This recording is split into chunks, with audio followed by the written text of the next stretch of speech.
Police তোমার পরিচয়,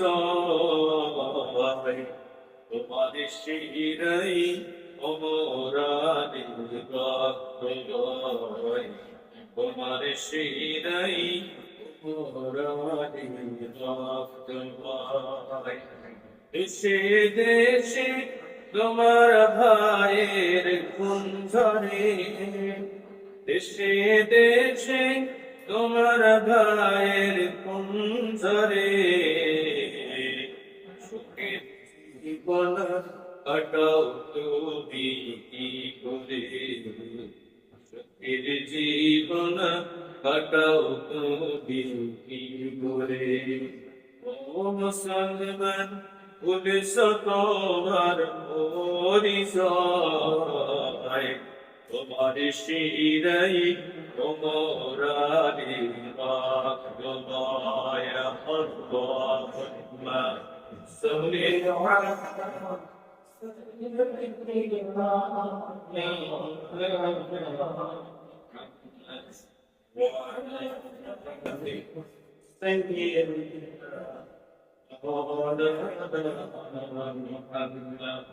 إن الحمد لله والصلاة والسلام على محمد وعلى আজকের এই মহিমান্বিত কোরআনুল কারীমের তাফসীর অনুষ্ঠানে উপস্থিত সম্মানিত দিনদার ইমামজান, মুসল্লি ইজম, প্রিয় দিনী ভাইরা, সকলকে জানাচ্ছি হৃদয়হীন আন্তরিক সালাম। আসসালামু আলাইকুম ওয়া রাহমাতুল্লাহি ওয়া বারাকাতুহু। আমাদের মহান রবের দরবারে আলিশানে সিজদাবলিত শুকরিয়া আদায় করছি, যিনি আমাদের উপরে করুণার চাদর বিছিয়ে দিয়েছেন, রহমতের কল্পধারা বর্ষণ করেছেন। দুনিয়ার সব কর্মব্যস্ততা পিছনে ফেলে কোরআন সুন্নাহর আলোচনা শোনার জন্য আকাশের নিচে জমিনের উপরে সবচেয়ে উত্তম জায়গা, পবিত্র জায়গা, আল্লাহর ঘর মসজিদ, এই জান্নাতি পরিবেশে আমাদেরকে বসার সৌভাগ্য নসিব করে দিয়েছেন। সেই মহান রবের দরবারে আলিশানে আমরা শুকরিয়া আদায় করছি। সকলে করছি আলহামদুলিল্লাহ এবং সালাম পেশ করছি প্রিয় নবীর শাহে মদিনায়, যার আনিত জীবন আদর্শ অনুসরণ এবং অনুকরণের মধ্যেই রয়েছে গোটা পৃথিবীর মানব জাতির ইহকালীন জীবনে কল্যাণ, পরকালীন জীবনে মুক্তির গ্যারান্টি এবং নিশ্চয়তা। যে রাসূলুল্লাহর আদর্শ সন্তুষ্ট চিত্তে মেনে নিতে না পারলে আল্লাহ পাক রব্বুল আলামিন কোরআনুল কারীমে কসম করে বলেছে যে মুমিন হওয়া যাবে না, ঈমানদার হওয়া যাবে না। কোরআনুল কারীম 7 নম্বর সূরা সূরা নিসা 65 নম্বর আয়াতে আল্লাহ বলেন, ফালা ওয়া রাব্বিকা লা ইউমিনুনা হাত্তা ইউহাক্কিমুকা ফীমা শাজারা বাইনাহুম থুম্মা লা ইয়াজিদু ফী আনফুসিহিম হারাজাম মিম্মা কাদাইতা ওয়া ইউসাল্লিমু তাসলিমা। ওহে রাসূল, তোমার রবের কসম, ওরা কখনোই ঈমানদার হতে পারবে না, মুমিন হতে পারবে না, যতক্ষণ পর্যন্ত না জীবন চলার প্রতিটা দিক বিভাগে তোমাকে সন্তুষ্ট চিত্তে হাকিম মেনে নিতে না পারবে। আমি আল্লাহ কসম করে বলছি, ওরা মুমিনই হতে পারবে। সেই রাসূলের উম্মত হতে পেরে আমরা খুশি না বেজার? আমরা রাসূলুল্লাহ শাহে মদিনায় বাংলাদেশের এই প্রান্তত্ব প্রান্তর থেকে কলিজা ভরে সালাতু সালাম পেশ করছি। সকলে পড়ছি সাল্লাল্লাহু আলাইহি ওয়াসাল্লাম। আল্লাহুম্মা সাল্লি ওয়া সাল্লিম আলা নাবিয়িনা মুহাম্মদ। প্রিয় উপস্থিতি, আসলে 23 বছরের কোরআন 1 ঘন্টায় তো আপনাদের মাথায় ঢোকা। আমি 99 থেকে কোরআনের ছাত্র, তো এখনো মনে হয় যেন কুল কিনারা করতে পারি, এখনো ইমানই শিখতে পারি। এই জন্য কোরআনুল কারীমে 1 নম্বরে আল্লাহ যেটা অর্ডার করেছেন, আমি বলছিলাম যে সালাত ইসলামের শরীয়তের এত গুরুত্বপূর্ণ বিধান, গোটা দেহের ভিতরে মাথার যেমন মর্যাদা, ইসলামের শরীয়তে সালাতের সেই রমাদানের সিয়ামের এত গুরুত্ব আমরা দিই। এরপরে প্রতিপালাইকুম সিয়াম, এটা লিখিত খরচ। এরপরে দেখেন হজ, যাকাত, যত শরীয়তের বিধান আছে সকল বিধানের উপরে আল্লাহ পাক সর্বপ্রথমে যে বিধানটা রাসূলুল্লাহর কাছে জিবরিল আমিনের মাধ্যমে পাঠালেন, সেটা কি? ইকরা। ইকরা বিসমি রাব্বিকাল লাযী। Read by the name of Allah who has created you. 1 নম্বর ফরজ হলো কোরআনের জ্ঞান। নম্বর খরচ কি? জিবরিল আমিন যে ওহী নিয়ে আসতেন গাড়ি হেরায় রাসূলের কাছে, সেখানে কি সালাতের কথা বলেছেন? সালাত তো আসলে রাসূলুল্লাহ মাক্কি জীবনের একেবারে শেষ প্রান্তে কি রাসূলুল্লাহ মিরাজে গেলেন, মিরাজ থেকে আসবে সালাত আসবে।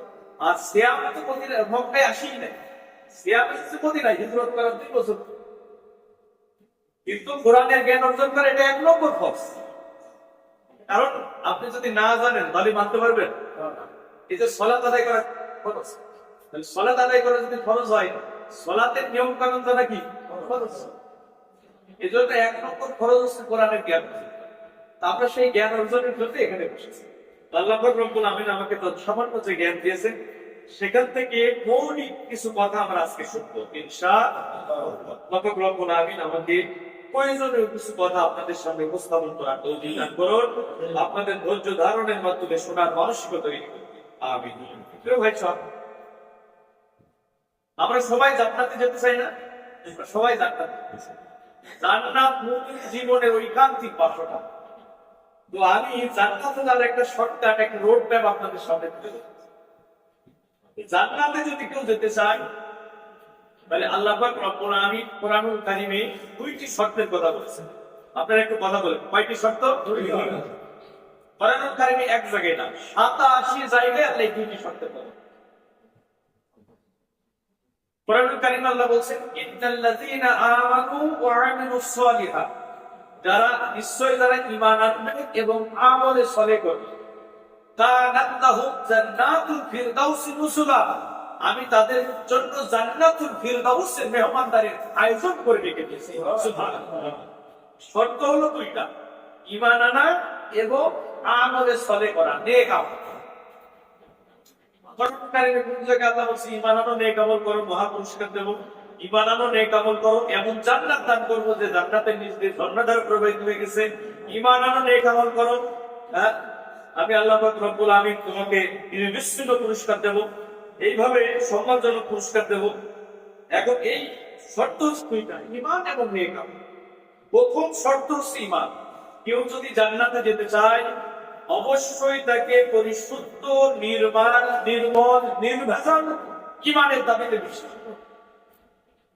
ঈমান যদি কারো বিশুদ্ধ না হয়, একদিকে যেমন সে জান্নাতে যেতে পারবে না, অপরদিকে সে যে নেক আমল করে এটাও আল্লাহর দরবারে করবে। আমি আবার বলছি, জান্নাতে যাওয়ার প্রথম শর্ত হলো ঈমান। আমার আপনার জীবনের নেক আমল কবুলের কন্ডিশন হলো বিশুদ্ধ ঈমান।